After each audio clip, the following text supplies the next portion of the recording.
लोकसभा चुनाव में इंडिया बनाम एनडीए की लड़ाई में सबकी नजर उत्तर प्रदेश पर टिकी है, जहां सबसे ज्यादा 80 सीटें हैं। यूपी में बीएसपी यानी मायावती की पार्टी ने अकेले चुनाव लड़ने का ऐलान किया है। बीएसपी को इंडिया अलायंस में लाने की कांग्रेस की अब तक की सभी कोशिशें नाकाम साबित हुई हैं। ऐसे में बीएसपी के अकेले चुनाव लड़ने और टिकट वितरण से इंडिया अलायंस को कैसे नुकसान हो सकता है, हमारी खास रिपोर्ट में देखिए।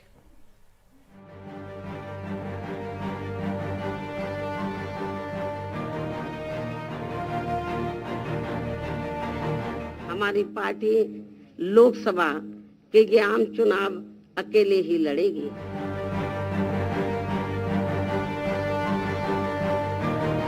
उत्तर प्रदेश में बसपा आदरणीय मायावती जी के नेतृत्व में उन्हें विचार कर इंडिया गठबंधन में उनका स्वागत। बीएसपी प्रमुख मायावती अकेले चुनाव लड़ने की बात कर रही हैं, लेकिन कांग्रेस बार बार मायावती को इंडिया अलायंस में आने की अपील करती दिखाई दे रही है।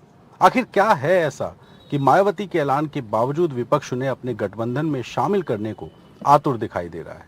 दरअसल बीएसपी के टिकट बांटने के ट्रेंड ने विपक्ष को खेल बिगड़ने का डर दे दिया है।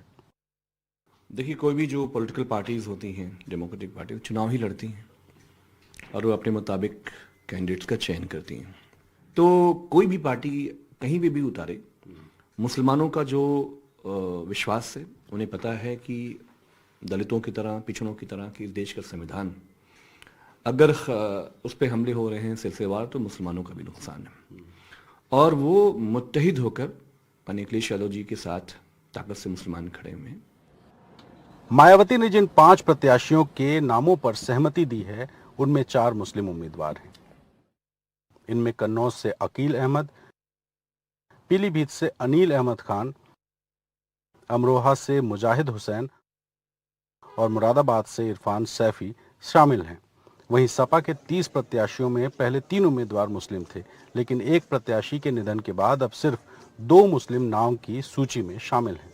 अगर मायावती अलग से चुनाव लड़ती हैं, अकेले चुनाव लड़ती हैं, तो कहीं न कहीं मुस्लिम मतदाताओं का जो वोट है वो बटेगा। अगर कांग्रेस और समाजवादी पार्टी का गठबंधन एक तरफ है और बसपा एकदम अलग है, तो उन दोनों में के बीच में थोड़ा बहुत वोट, मुस्लिम वोट जो है वो बटेगा।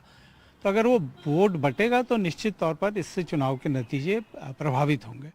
यूपी में मुस्लिमों की आबादी 18 से 20% के आसपास है और माना जाता है कि मुस्लिम उसे वोट करता है जो दल या तो बीजेपी को हराने में सक्षम दिखाई दे रहा हो या फिर उसने अपना प्रत्याशी मुस्लिम उतारा हो।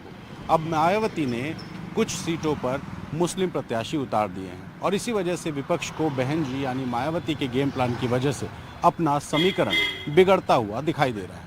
मुस्लिम मतदाता में भी वो अपनी जो उम्मीदवार है वो किस तरह का है, उसके इलाके के इक्वेशन क्या हैं, उनको देखकर वो वोट डालता है। और अगर हम ये देखें कि बसपा जिन लोगों को चुनाव में टिकट देती है, चाहे वो मुस्लिम हों, चाहे वो दलित हों या कोई और हों, उनको उनकी जो रेपुटेशन है अपने इलाके में, उनका कितना मजबूती है, कितने प्रतिशत वोटों पर उनकी पकड़ है, उसके साथ साथ उनके पास कितना धनबल है, वो चुनाव में कितना पैसा खर्च कर सकते हैं, इन चीज़ों को ध्यान में रख के बसपा टिकट देती है।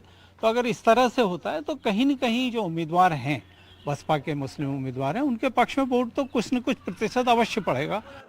पिछले लोकसभा चुनाव में बीएसपी को 19.26% वोट मिले थे और उसके 10 प्रत्याशी सांसद बने। तब बीएसपी समाजवादी पार्टी के साथ गठबंधन में थी, लेकिन 2022 के विधानसभा चुनाव में बीएसपी की स्थिति और ज्यादा खराब हो गई, जब उसका वोट प्रतिशत मात्र 12% के करीब रहा और 403 सीटों में से महज 1 सीट पर सफलता मिली।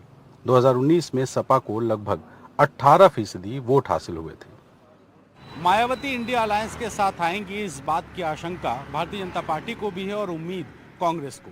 अब मायावती क्या करेंगी ये तो खैर मायावती जाने, लेकिन मायावती की स्ट्रेटजी ने कहीं ना कहीं विपक्ष की परेशानी बढ़ा दी है और उनकी स्ट्रेटजी आने वाले दिनों में क्या होगी ये देखना बेहद दिलचस्प होगा। लखनऊ से कैमरा पर्सन राजेश गुप्ता के साथ रणवीर, एनडीटीवी इंडिया के लिए।